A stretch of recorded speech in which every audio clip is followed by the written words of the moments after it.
to Leftover Ramen, where the takes might go bad, but the content is always full of flavor. I am joined today by my friends Brent and Tyler.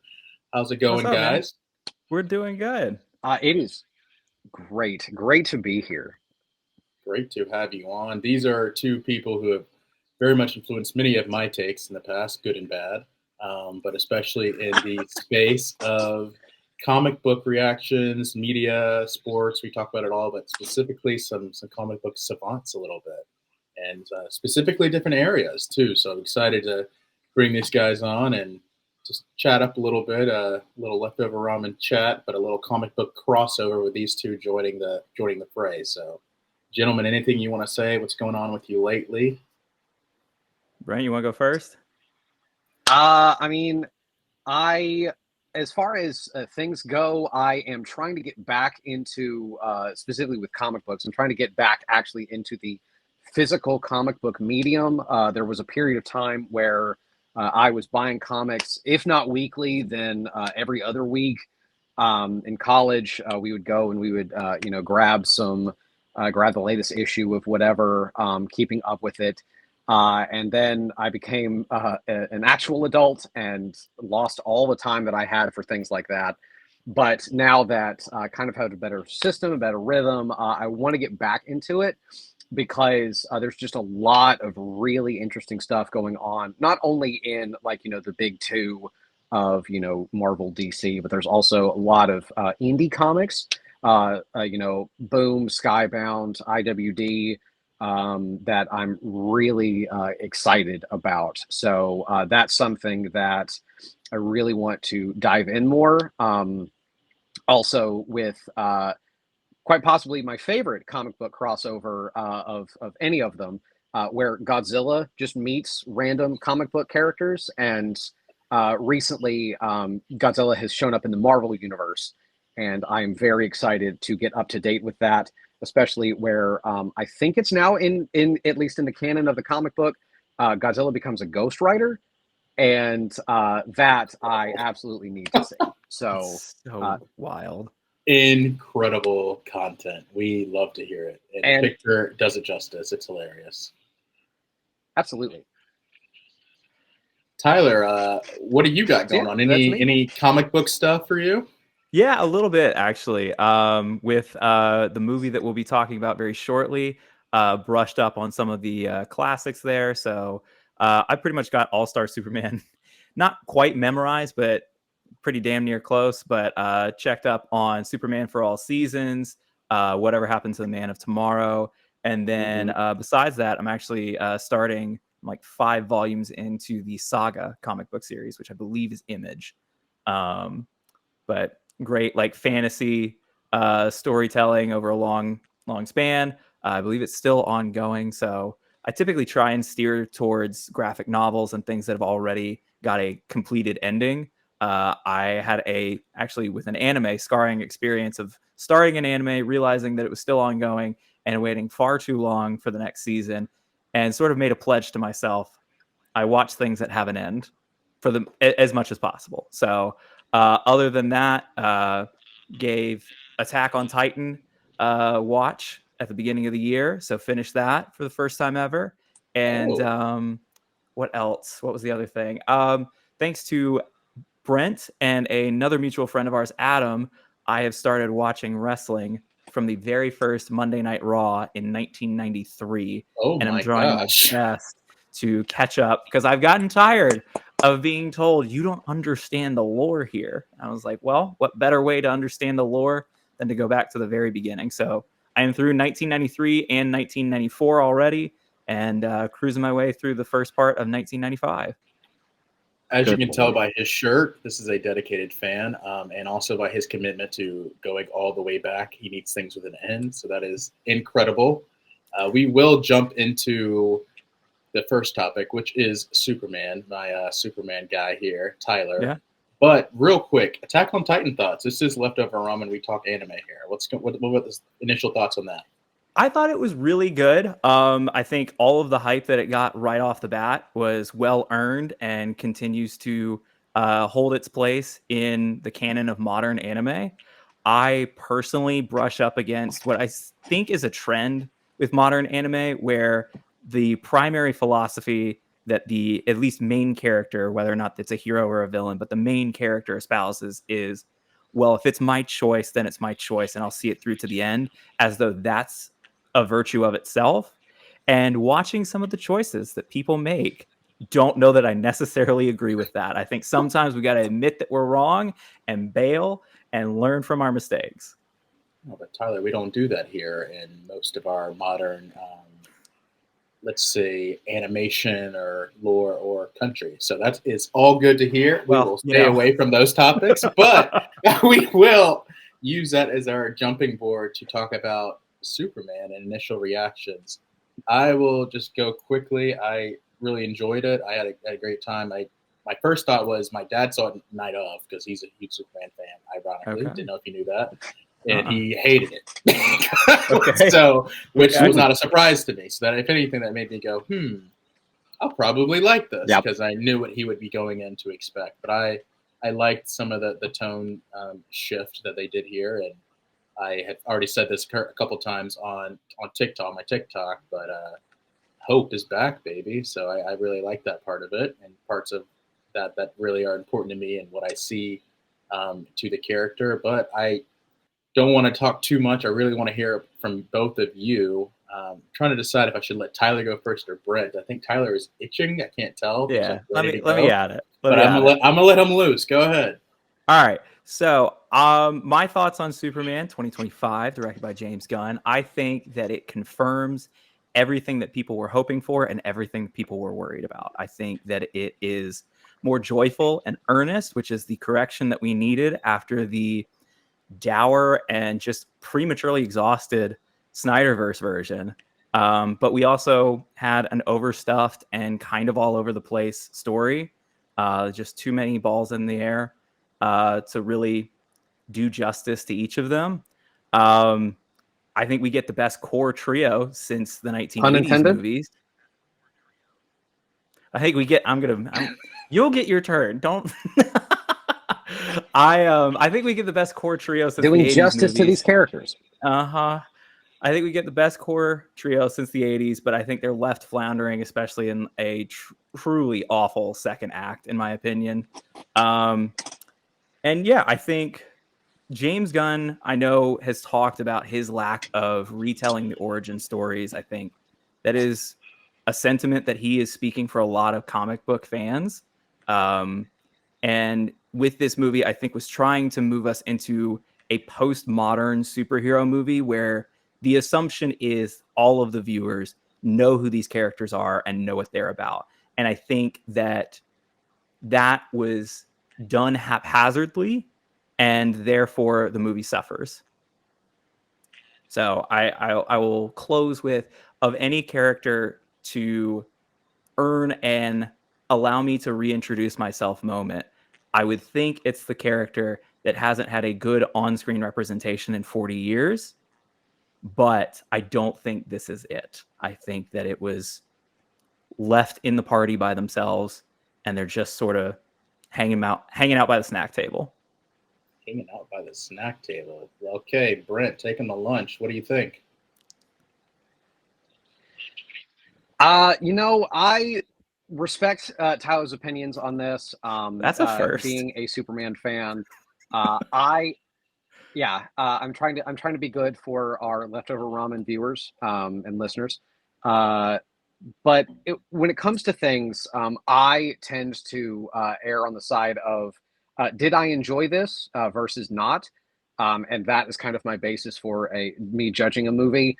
I enjoyed this movie. I saw it twice, once with Tyler and then another time a couple of days later. And is it a perfect movie? Not at all. I think that there were some pacing issues. I do agree that the second act was probably the weakest of the three acts of the movie. But ultimately, I think that what Superman 2025 has done is it has reintroduced hope, like you said, Teddy, into the world again. I feel like that this was a very timely thing, and especially given everything going on in the geopolitical sphere, that it feels good. It feels good to hope again. And I saw somebody describe Superman as the male equivalent of Barbie, and I don't know. We can discuss how we feel about that, but that like kind of made me feel good. I felt like I felt good. I felt happy walking out of that movie. I loved the main cast. I really enjoyed the like you said, the dynamics of everybody. I do think that there was room for a bit more kind of cohesion a little bit, as well as a kind of fleshing out of relationships. But overall, I was very impressed with the main players, shall we say. Um, I enjoyed the introduction of crypto. I think that ultimately, the way that I looked at this is that, in a similar way that Batman has become so like serious and dark and like, oh, blah blah blah blah, but like Batman at one point had shark repellent. Superman could shrink himself. He could make a tiny version of himself in his hand. He could like come up with whatever power he wanted to from week to week. And this very much felt in the vein of like, hey, we're just here to have fun and have a good time. And I think that crypto was a good introduction of that. Also, just the way that Superman interacted with the world around him.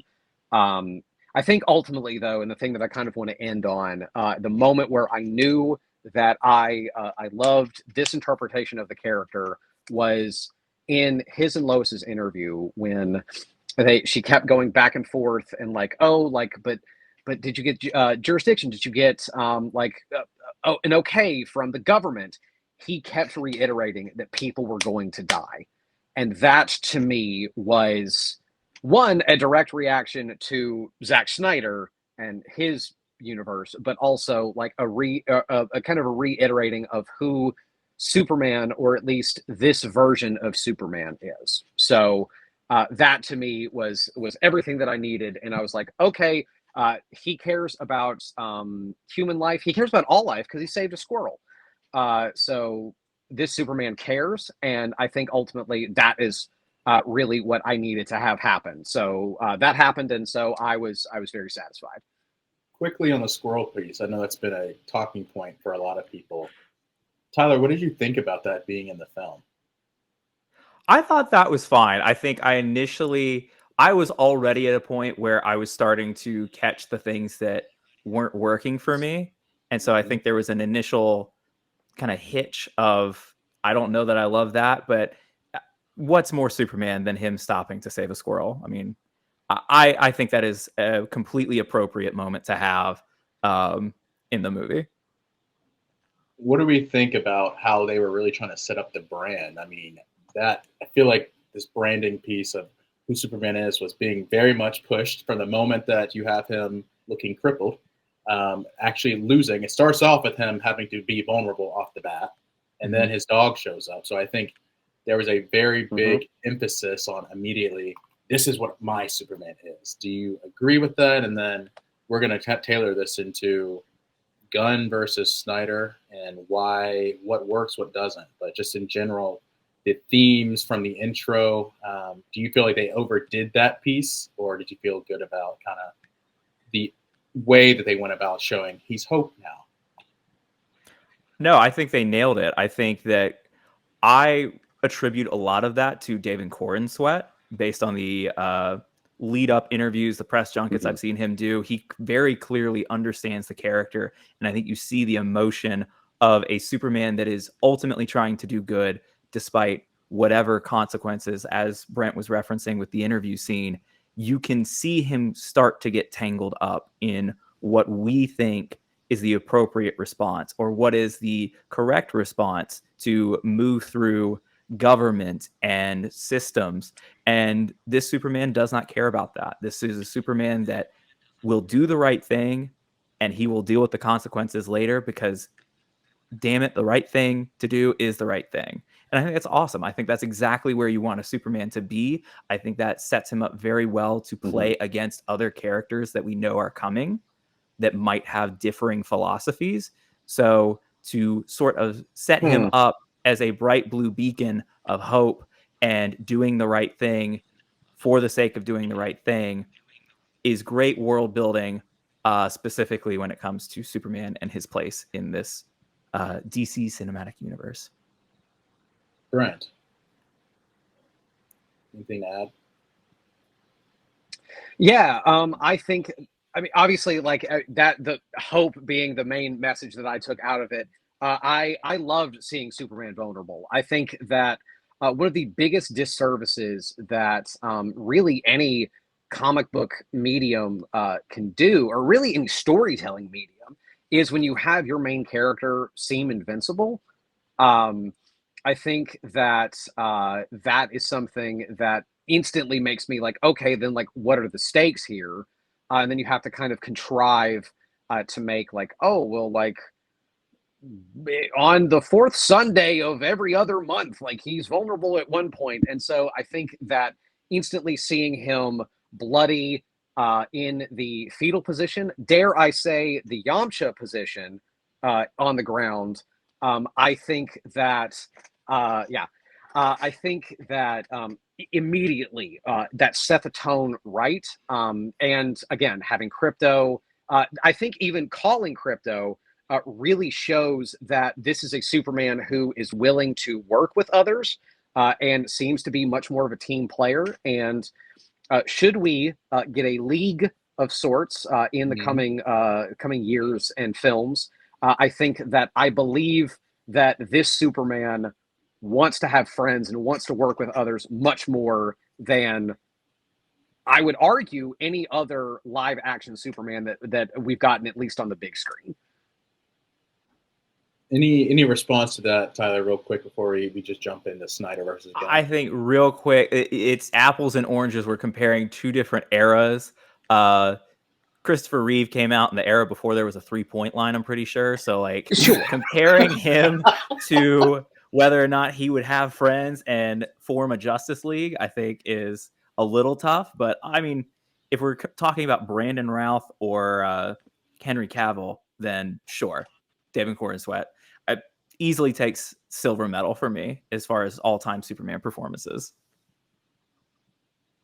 Okay, that's fair. I mean, he's millennial Superman. That's all I got. I don't know. I kind of feel like he represents a little bit more of what they were trying to implement with the ability to touch it with your emotions, something that lacked with prior generations a little bit, and make those hard decisions, but still ultimately try to get the job done and be a representation of hope, which is what we look to out of him and his representation as a character in general. Just feelings on the overall, mood and tone of it, and the approach with Gunn versus Snyder in the greater comic book landscape. Things that you think were Snyder did better, and how we only have one movie, so it's a lot to kind of pick up off of. And things where you think it could be the opposite way. I don't know. Tyler, did you want to go first? I mean, sure, I can. I'm going to honestly completely bypass the Snyder portion of your question. I have no interest in addressing that man again. I think we are all very well aware of his failings and how he was not the right choice for Superman. I don't think he even thought he was the right choice for Superman. So rather than that, I will address the James Gunn of it all and say that I have kind of reached the point with James Gunn that I think a lot of people have reached with Taika Waititi as well, which is that they're a very good chef for one type of dish. But if you ask them to do something different, they will struggle with the ingredients. I think James Gunn is incredibly passionate about little weird furry creatures and humanoid beings that look various different colors and usually wrinkly. If that can't be in a movie, he's not going to be your guy. And I think you see that, and it actually takes away from the story of Superman that we spend as much time as we do with Metamorpho. I don't think that he's crucial to any part of the plot. I think that it hurts that we spend more time with Crypto than we do with literally any other character besides Superman and probably Lex Luthor. I think it hurts the movie that we're obsessed with the Justice Gang and they don't really connect to whatever I thought was the overall point and theme of the movie. And it just felt unfocused to me. It felt like James Gunn was trying to do an immigrant story, and I don't think that fully landed. It felt like he was trying to do, and I guess I'll go back to where I was talking about the postmodern superhero movie and the idea that we understand who these characters are and what they're about. And I think some of that works. I think the way that they introduce Superman, I think the way that they introduce Superman and Lois, I think the way that they introduce Lex Luthor as a foil for Superman, I think you understand who those characters are. You don't need to spend the time originating conflict there. However, not understanding why Lex Luthor personally, I think it's very clear that he personally hates Superman. Not addressing that until an hour and 40 minutes into your movie is crazy. That is criminal malpractice of filmmaking. And also, I went back and watched it today to make sure that if I was going to come with this much heat, I wanted to back myself up a little bit. And there's a load-bearing sentence at the beginning or in the interview scene where Clark is talking about the video that his parents from Krypton sent with him, and that is why he does what he does. That is the only time we hear about why he does what he does. And that is pretty much the core crux of Superman/Clark's entire character journey throughout the movie is what happens when the reason I do what I do is thrown into conflict. However, that's an assumption, other than that one load-bearing sentence, that we all understand why that's the case. James Gunn is contradicting canon here. In almost every adaptation of Superman, we know that the reason that he is good and moral and does the right thing is because of his American parents, is because of John and Martha Kent. So to change that core belief, core principle, core philosophy of the character in such a, I don't know another word other than careless and presumptive way, to not really underscore this is not your father's Superman, I just think was irresponsible. And I know I'm throwing out a lot of heat there. I'm also trying to get Brent riled up a little bit because we're behaving too well, and I want to see some sparks fly. So I rest my case. So to push back on that, and specifically to like his American parents, that was fully addressed in the movie when he was pushed up against the wall, and we learn that his parents sent him from Krypton to Earth in order to subjugate it, which is comic book canon. In recent stories, in recent stories that has been kind of the crux of it, where Krypton is much more to bring in another Superman analogous, much more like Omni-Man, in the sense of he is sent by the Kryptonians in order to subjugate Earth. That has been mentioned in comic books in the past. When push comes to shove, where does he go? He goes back to Kansas, and he has a conversation with his parents. And at the end of the movie, when it shows videos of his parents, it soothes him, and it's home videos of his family, of his mom and pa. Like that, I think fundamentally shows where he's getting his goodness from. But that was never in conflict, though. We are never seeing him doubt, like, should I be listening to these people? Do I love them as equally as I love my Kryptonian parents? I think there's a very interesting story, especially since you're doing an immigrant story, of how much do I grab the culture that I came from and how much do I grab the culture that I'm in currently, and how do I go between the two? But we do not see any of that conflict throughout the movie. I think that we do. I think that we see that in really and truly when he's discussing it, and it's like that's never been when he's talking to Lois. He's like, "Oh, I'm going to turn myself in." I think that was kind of like a shift. Now, granted, I will say that I think the movie could have done a better job about that. And like I said, the movie isn't perfect in that way. But I think to say full stop that the movie doesn't engage with that kind of conflict at all, I think also is not acknowledging like the text and the subtext of the movie. Like that happens. Now, granted, is it as well as we would have liked? No, but you get that. You get in the opening and closing scene of him with his Kryptonian parents and him engaging with the robots and just calling them 4 and 22 and whatever, to then at the end, oh, Gary is a name, and then referring to him as Gary, and then also seeing his Smallville family. I think also too, you kind of see that the way that he heals himself, as he is at the beginning of the movie, he's like, they have to hold him down because the sunlight and him healing, like you hear his bones snapping back into place. It's a very violent sort of healing process. But then at the end of the movie, he's laying back, he's got a smile on his face, and he's just at peace. And I think that that was a visual way of saying that he no longer feels in conflict with who and what he is. Again, it could have been more explicit, and I think that going back to Teddy's original question about Snyder versus Gunn, I think that a full stop, Zack Snyder was the wrong director for Superman. I think that that is something, Tyler, you and I both can agree on. It's very few things in terms of movies. And so with Gunn, I also don't think that Gunn was the right director for Superman. However, I do not think he was the wrong director for Superman. I think that that is an important distinction. I think that this was a serviceable and passable movie that I think does a good job because I enjoy Gunn's way of storytelling. But I think overall, this would have been a better movie with a different director.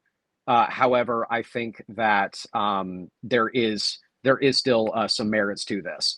Now, going further with your question, I will engage with the Snyder half of this Have question. at it, man. I think that Zack Snyder fundamentally misunderstood the character of Superman. Superman is not a Christ figure. Superman is much more of a Moses figure. He started off beating up like landlords and mayors and the Ku Klux Klan, and then kind of dissolved more into like a hero for all peoples sort of thing. However, I do think that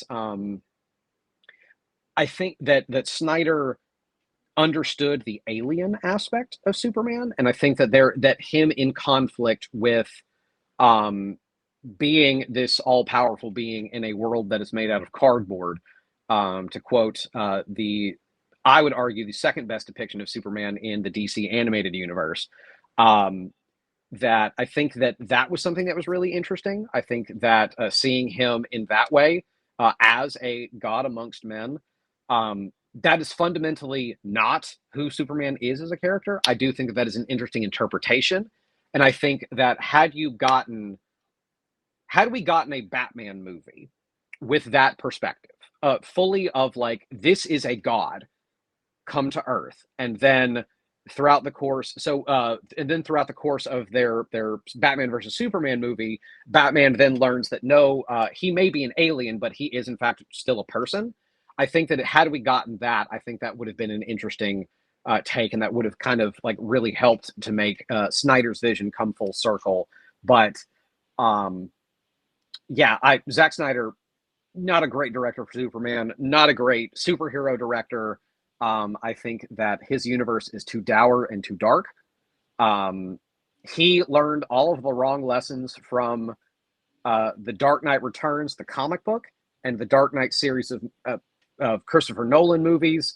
And I think that circling it back to the 2025 Superman, this was kind of a reaction to that. And I think in a way we almost went too far, but I would much rather go too far and then bring it back to kind of more towards the middle than, oh, it's too dark, and then now I'm trying to like make Superman crack jokes. Joss Whedon.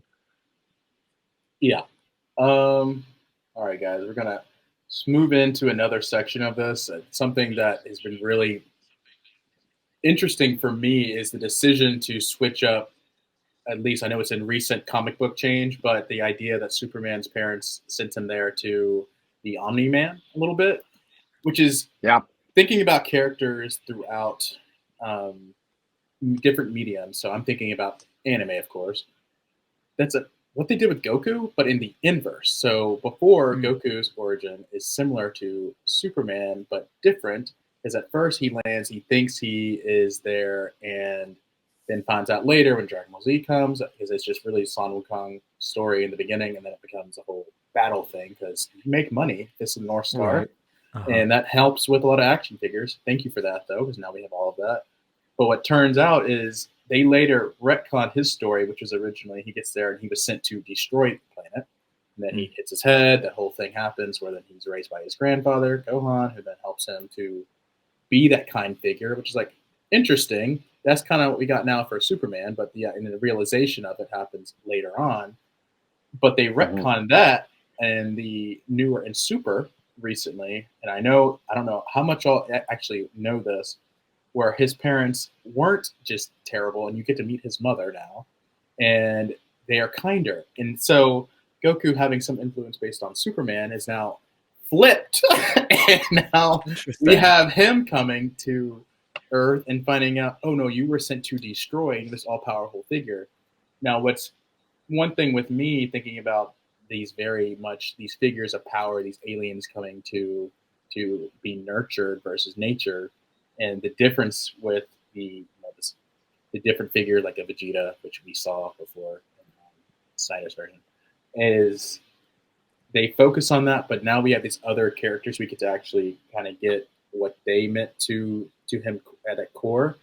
I think one of the big topics of just having a movie like this is we're having a lot of conversation around it, which is great. I love that. I missed having people in the medium talking about things that we enjoy, things we could argue about in a positive way. But these kind of figures, given everything that has happened recently, I think are really fun topics for us to discuss throughout culture. They have a big impact. Talking about really major characters, Superman, Goku, huge throughout a bunch of different ways. There's other characters I want to bring up too that we think are great representations of Superman to kind of expand this topic and get more into just storytelling in general and why these are some of my favorite characters. So I'll lead with obviously the interesting part of Goku and how they have now copied each other again in Origin. I think that was a weird shift. I was like, okay, so he's Goku now. And that's, I don't know, I can get with it. And the other ones I'm thinking about, I will prompt because I think Brent might go in this direction. Of course, going to be All Might and what he means as one of the best representations of the character. For me, I will save my argument, but because I know Tyler hasn't seen that, but would love to hear characters you think are great representations of Superman or what we think Superman should be. I will go first this time because Tyler, you got to give me something. I think that to go a little unorthodox, I think that a character that we have seen in recent years as somebody who started off as in the inverse, so kind of like with Goku, starting off as a villain and then becoming a good guy. Again, with your Japanese influences, is Godzilla. I really think that it's interesting how in the original movies, Godzilla is a force of nature who's here to destroy humanity.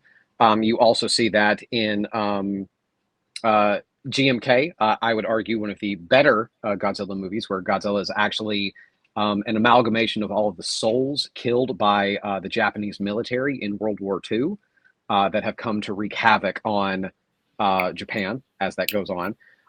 But then in the American version, Godzilla is a titan. He's a force of nature who is here to bring balance. And yes, that does occasionally put him in conflict with humanity, but ultimately, like, he is here to protect everybody and to protect things. He's not here to destroy.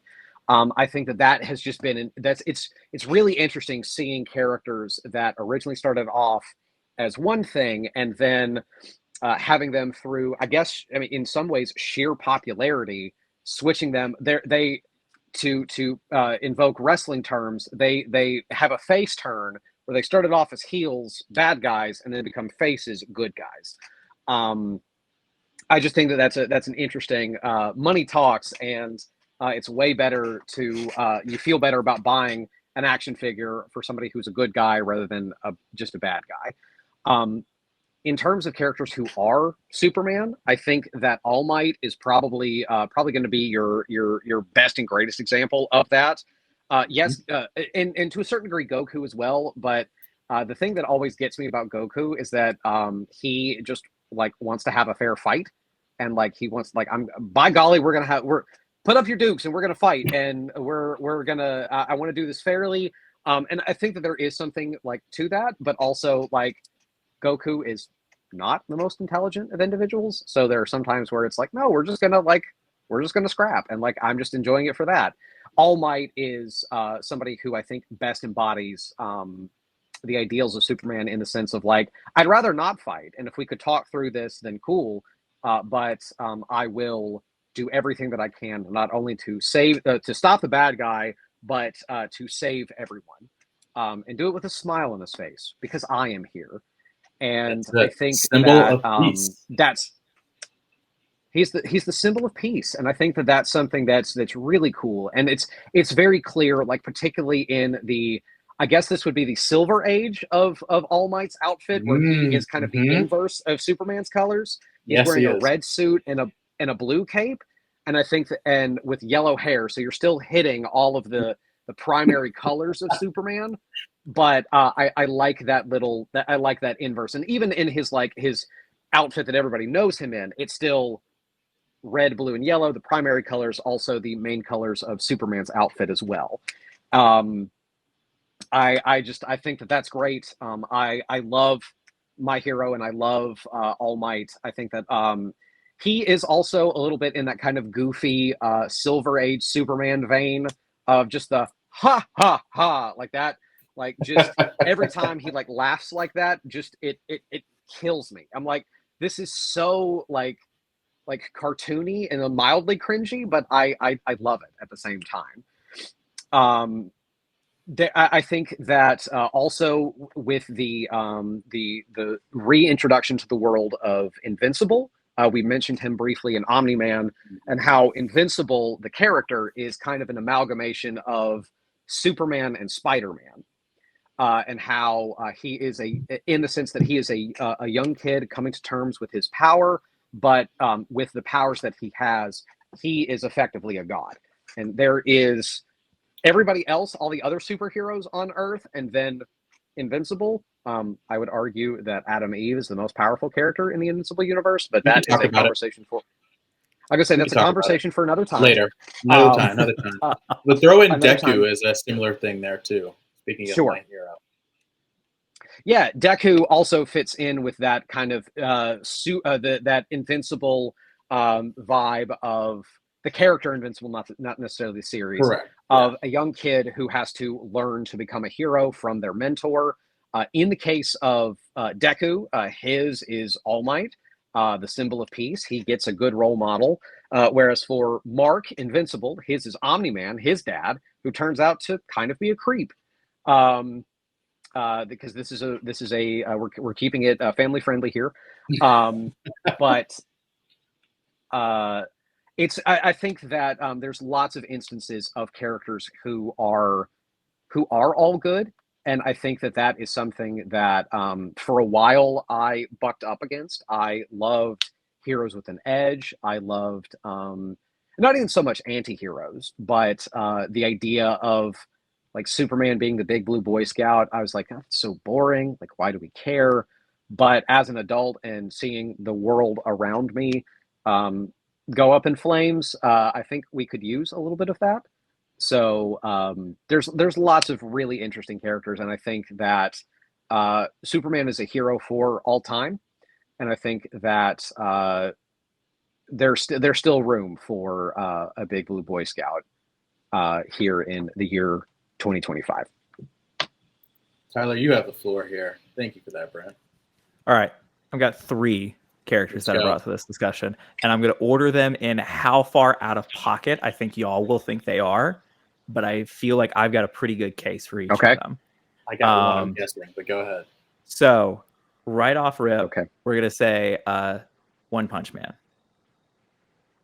Yeah. From power set, from how he is trying to do the good thing. He is not burdened with the systems and the ways that this world works around him. He is just trying to do the good thing.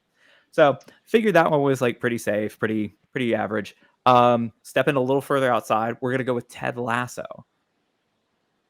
I'm listening. The reason I say Ted Lasso, I am a Superman okay. fan that really prefers the character of Clark Kent and Superman as the costume that he puts on, as opposed to the inverse of that. And so I think when you're looking at a Clark Kent figure, someone homespun, someone that just wants to do right, and again, is being buffeted on all sides by people trying to drag him into different ways of being, different ways of doing things, that this is too naive, this is too impractical, you're only hurting yourself. And his steadfast commitment to, I am going to do the right thing, I'm going to treat people right, and it will pay off in the end. I have full confidence in it. I think if you're looking for Clark Kent, he is Ted Lasso. And then third, in Clark Kent, we are looking at someone that is a little bit shy. We are looking at someone that we can identify with in our insecurities. The moments that we doubt ourselves is when we see ourselves in Clark. And then we hope that we will see ourselves in Superman when we straighten our back, when we puff out our chest, when we stand up for the right thing. But we're familiar with both sides. Someone else that is familiar with both sides of that, someone that is trying to learn to be a good person, that is trying to do what he thinks is right, but is not always the most confident, someone that is, that's his journey, is learning how to be confident, learning how to get the girl that he's got a crush on, learning how to stand up to bullies. I submit to you both that Doug Funny is a perfect representation of Superman / Clark Kent. Expand. I mean, we've already got his alter ego of when he is feeling confident, of when he is feeling powerful, he becomes Quail Man. And he's got Pork Chop, who is a perfect one-to-one comparison for Crypto, of a dog that is slightly out of control and, let's be honest, needs some discipline school, needs some behavioral training, but we love him anyway. Patty Mayonnaise is our Lois Lane. Skeeter is our Jimmy Olsen. Roger Klotz is our Lex Luthor, complete with a shaved head. This is someone that is trying to find courage in his everyday life, that is struggling against very real human experiences. When we talk about what Superman's conflict is, we know that he is physically all-powerful. And that is not to make the character more boring. That is to alleviate him of the action movie physical concerns of will he win this fight, and is rather positioning him to be a vessel for human stories of what does it feel like to be lonely, to be isolated, to feel like you're not handling everything on your plate well. What happens when I have to leave dinner with Lois Lane because I have to go save the city? But we can't leave because we're in a fight. And if I leave right now, it says something about the relationship, even though I don't want it to, even though this is what my job is. This is who I am as a person, as I stand up for these little people, that someone needs Superman right now. I'm sure at this point in our lives, we could all relate to feeling pulled 8 different directions. You know what? I vibe with it. I'm feeling that. I like that. That's good. I want to argue, but I really can't. That was well articulated, well thought out. I'm sold. I guess I need to rewatch Doug. I knew that y'all were gonna not let me have that unless I really came with it. So I have been thinking about that for 2 or 3 days now. So you know what? I'm here for it. That thinking, and I don't think you've seen this. There's a character, it's Mob Psycho 100. Great show. So Mob is a shy middle schooler who is a psychic and is an overpowered psychic who is still trying to figure out the things that grounds him is his crushes. He's trying to work out, but his Clark Kent side is his physical being. So he's very weak physically. He's always trying to do things the right way. He doesn't use his powers to help him in any way. Like he's trying to get the girl, but he's very shy and awkward. He's a cold middle schooler, and he has friends along the way to keep him grounded. But there are times where he starts to slip up with the power that he has. And that's where they have the countdown. They start counting up to 100, where he will explode with his power. And that's usually, as it goes along in the seasons, it's very interesting. I did make a short disclaimer or TikTok with that people really came for me, which I knew was Mob Psycho, but I was going to count down for Braun for All. Just to clear that up for everybody, I know it was Mob Psycho. I freaking love the show. But that's very similar into who he is every day. The Clarkness keeps him from coming down from that explosion where he is basically just a force of nature. And it is a fun watch because it's a little bit slower. It's not your typical, like, your shonen go-to where it's obviously its middle schoolers was not just it's fights and stuff, but it's got a little bit more to it that isn't fast, go, go, go. And he's dug a little bit. You got a little dug to him. I was thinking you might try to go a direction, and it's not a perfect one, but like Simon Gurren Lagann a little bit in ways. Yeah, I was waiting for that. I was waiting for that drop because I know that's one of your go-tos. It is one of my go-tos. I didn't feel like this was the conversation. I love Simon and I love Gurren Lagann for a multitude of reasons. I don't know that the philosophy is quite one-to-one. I agree. I could back into it if I needed to.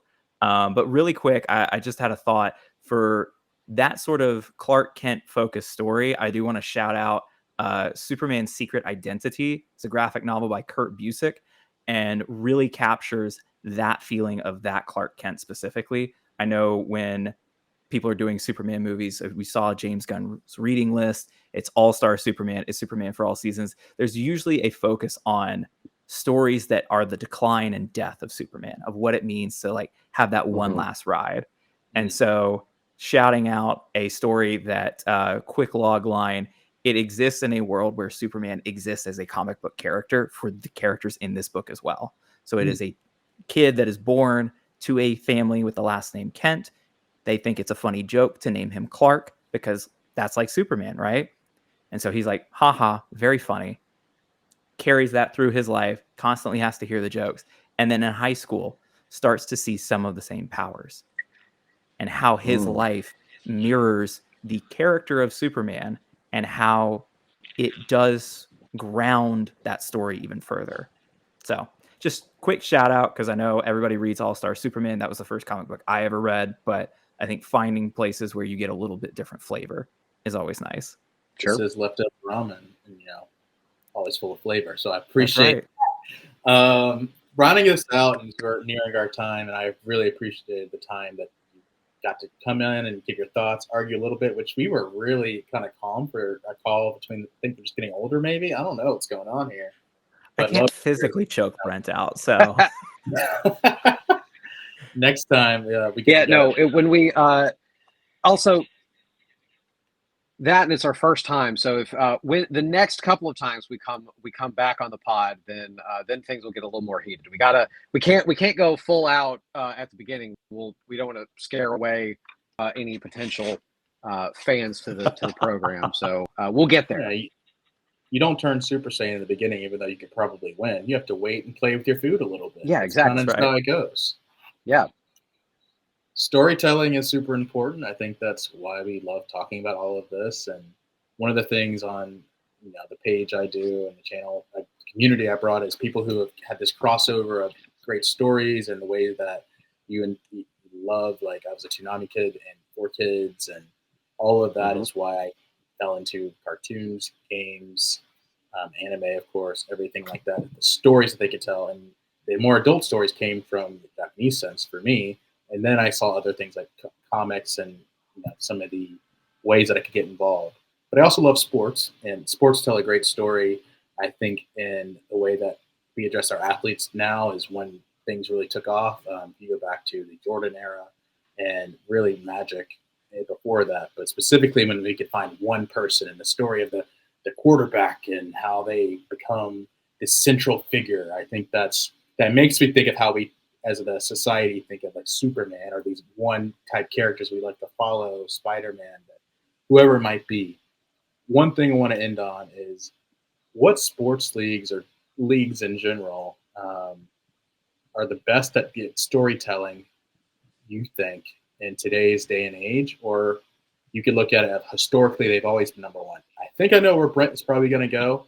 I would love to just hear thoughts on that to wrap this together. And I think the central sense of Superman is bringing back storytelling and the brands that they represent. But what are your thoughts?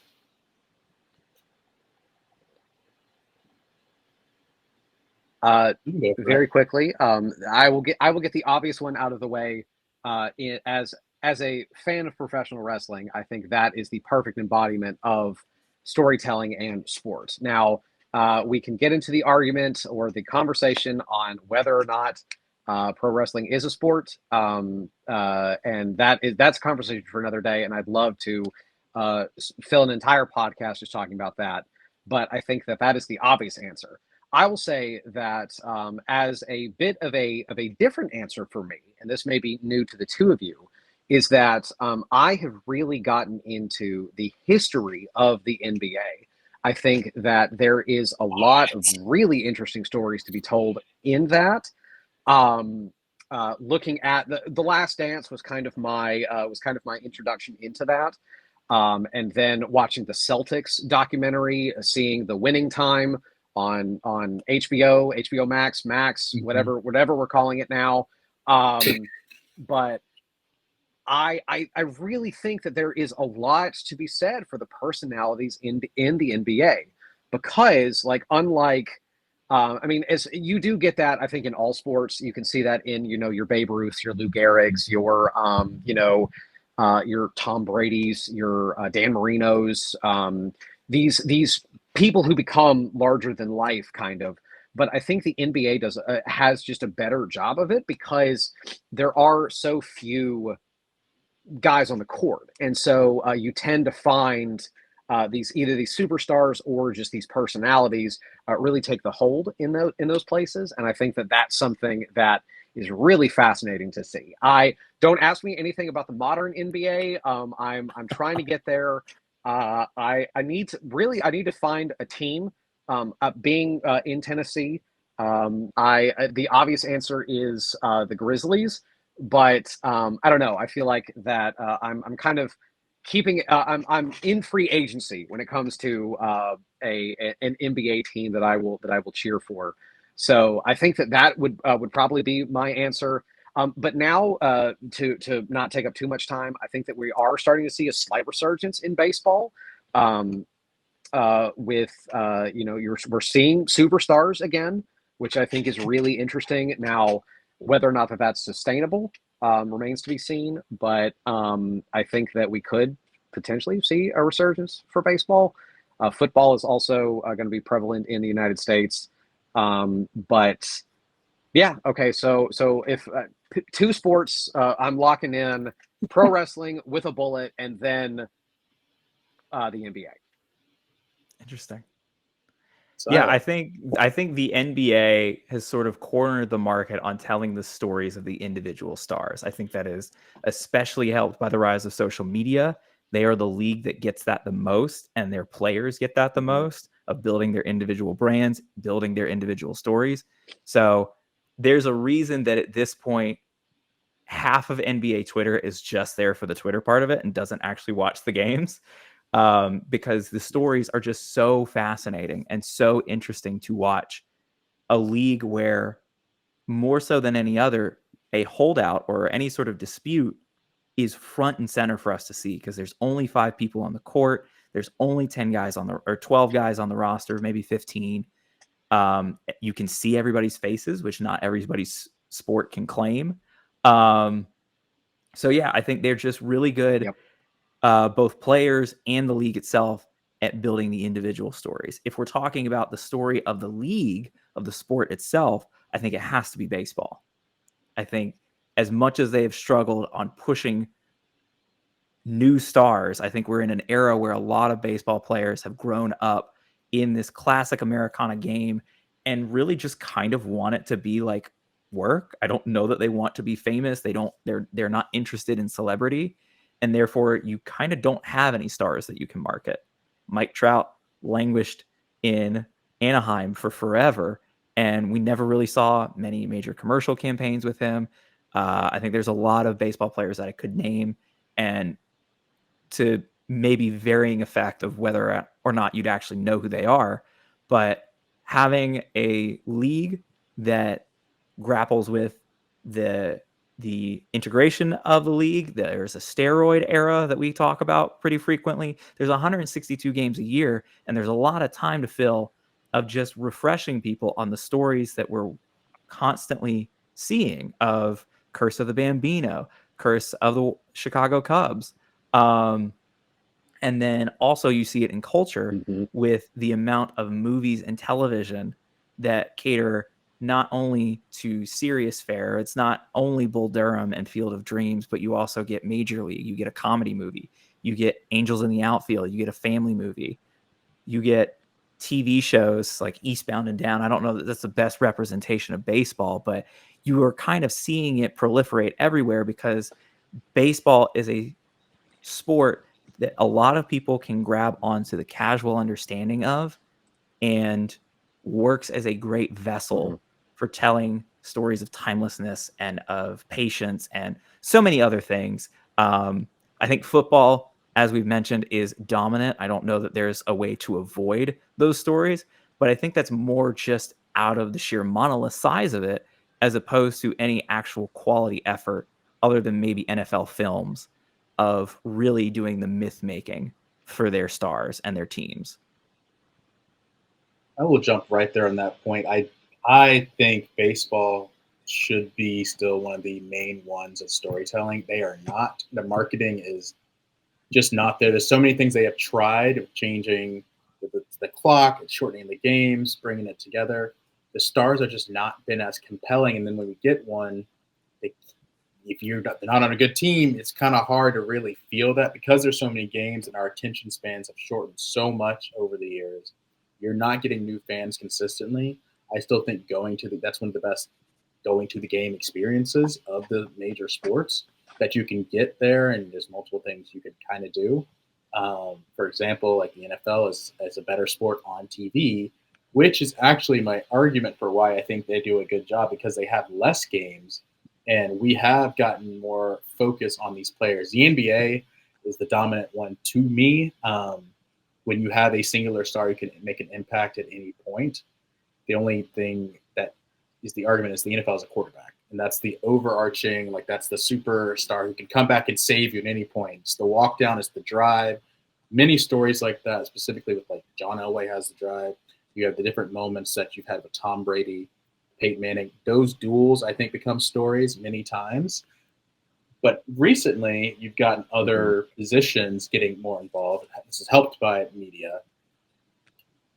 But it's still being pushed along. I will say that the NBA is more natural at their storytelling historically. Baseball throughout the years has it. I think that's number one. Right now, I'd say the one that feels better is when the NBA gets it right when there's a rivalry and you come back to it. As much as people hated the Cavs and the Warriors, the whole idea of LeBron is going to get there every year. He's going to miss it this year. What's going to happen when they play again? That little time period was really fun. That era of players having those, the different groups, the super teams era was fun. Now we have this, we're watching, or really another thing is watching a young star break through. That's what happens at The Last Dance, where you get Michael Jordan breaks through. He finally gets through the Pistons. And then there's this whole build up, and that's what they showed throughout that time. And LeBron had a similar thing of he was finally able to get past, he gets beat. He leaves the Cavs after he couldn't get past the Pistons actually at one point, but then he also had to go against, gets whooped by the Spurs when he finally makes it. We have this whole build up to play against Kobe. It doesn't happen. He goes and leaves to another team. All right, he's just going to get it. Gets destroyed. And it's a whole, like, that storyline of, like, when is he going to get it? He's supposed to be the next star. He doesn't do it. Boom. That's what the NBA is struggling with now is even though you've had people win MVPs, no one has singularly taken the star role. And there is no one to still completely take it from a Steph, from a Durant, or a LeBron, who is still playing surprisingly at a high level. And that's where you get in trouble with the potential storytelling in the future for them. Because as much as everyone wants the face of the NBA to be maybe an Ant, or maybe Luka, who would be interesting as a foreign player, doesn't usually work that way. Or Victor Wembanyama. Or Victor, if it's still early, they're building that team. They would love to have him take that mantle. But the key piece here is you got to have a little personality in these other ones. But the NFL, it's interesting is a lot of times the players that have these stories don't have that personality, but we fall in love with the story of what happens in the game this person is the only person with all the controls that we're going to blame and have the argument about. Whereas with the NBA, you can do the argument of multiple different players are the best at different positions. There's one singular position in NFL that we're going to focus on. There's one singular position in NFL we're going to focus on versus baseball as well. It's the story of the pitchers. That happens sometimes, but it's never really been hasn't been a dominant pitcher era in a while. It's gone back to having the hitters league again and about hitting home runs. But it's not as exciting still because these players don't have personality, and you need that in these other sports, but you're able to tell that story because the games are shorter. In the NFL, there's only 17, so week to week storyline, one singular thing week to week. I feel like the NFL is a league that is the storytelling device of man versus circumstance. I don't feel like there's actually that many interesting personalities in the NFL. I think we try and push the ones that are, Joe Burrow being Joe Cool. I think that we have seen guys that we thought were going to be cool and then really just kind of get up there and say the same rote, media trained kind of nothing that we expect from a quarterback to say, because God help us all if the quarterback says, yeah, that's my receiver's fault. That's not on me. That's an arrogance and a character choice that we're never going to see. I think the NBA is much more person versus person or person versus self. And then baseball is just, you got to have somebody that's willing to stand up and say, I am willing to be an avatar for something. Whether it's someone playing a heel, to use wrestling terms, whether it's someone playing a heel, whether it's someone being flashy. I think there's so many unwritten rules in baseball that actually discourage what we expect to see from modern storytelling, that unless you start policing those out, I don't know that you'll ever see baseball have a resurgence to where it was, I don't know, in the 80s, 70s, where it was the dominant sport of the United States. I think when I think about this, NFL is the best in-game storytelling, like the procession of the game, like in the middle of the game. To me, the NBA is just the best stories from the people, because people play characters. There would be someone who, all I do is I am going to get rebounds and I'm going to be Dennis Rodman and that's what I'm going to do, or I'm going to be someone who's a character. This is my job, and you can't quite get that. You get people who are like, I'm a pass rusher. That's my thing. It's not a story you can work with. That's compelling, but you can have a compelling. This is a big moment. You have that in basketball. Like we're down, we need to get a shot, and those are big, right? But because it's weird, it's crazy. The storytelling works really well with the NBA in terms of all these different characters. Like Ant is great for that. You can market that. Jordan was great for that. Magic is really who sets this off. If we're going to go back, and Brent probably knows from his studying now. But that's what I look at from it. I think that if the NBA doesn't learn how to capitalize on having these characters, but finding a way for us to follow their journey and have them go through the trials and tribulations, but then someone has to overcome it, or have a compelling rivalry. The rivalries work somehow sometimes with these top quarterbacks in the NFL. They can get a little wonky, but we enjoy them. That's something that gets pushed up even though they don't directly compete against each other. Like you will get a matchup of I'm guarding you in the NBA.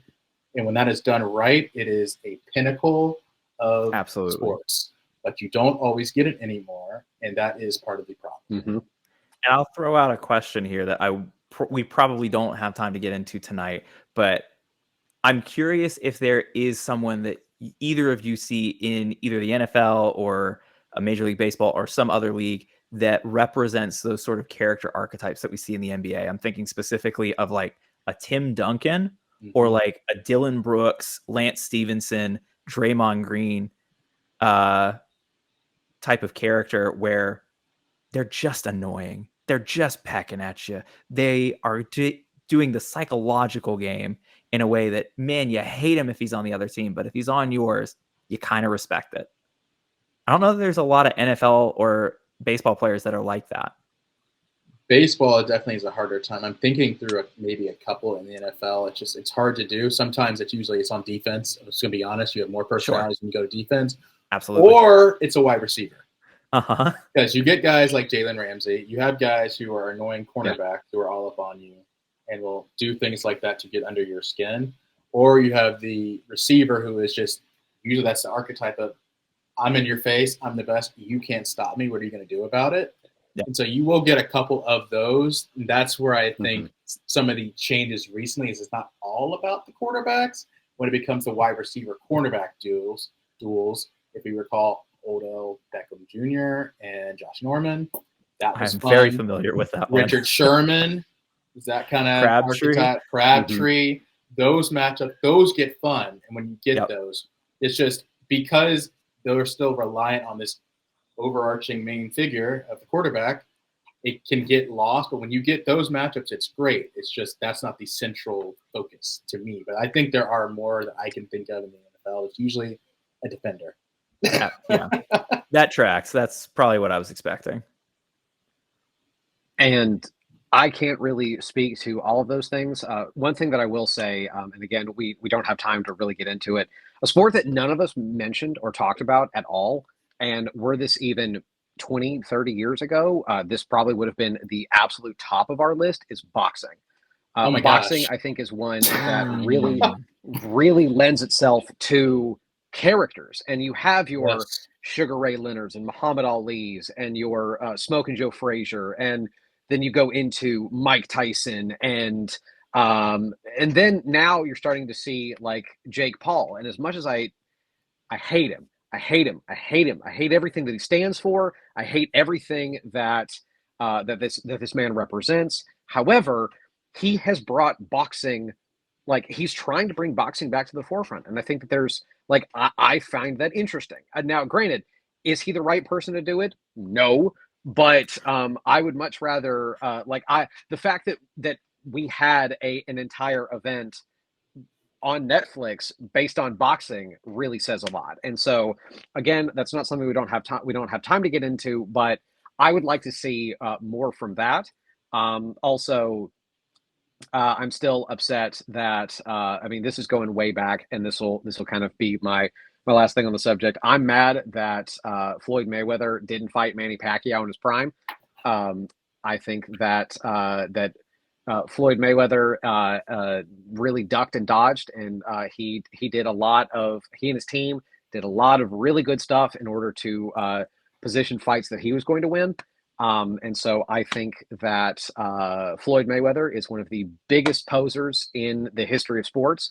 But that is a conversation for another day. But that's something I want to see. I think that boxing has got characters, and I want to see more of it. I think that everybody in the NFL, the NBA, and the Major League Baseball, I think they all need to start watching wrestling promos.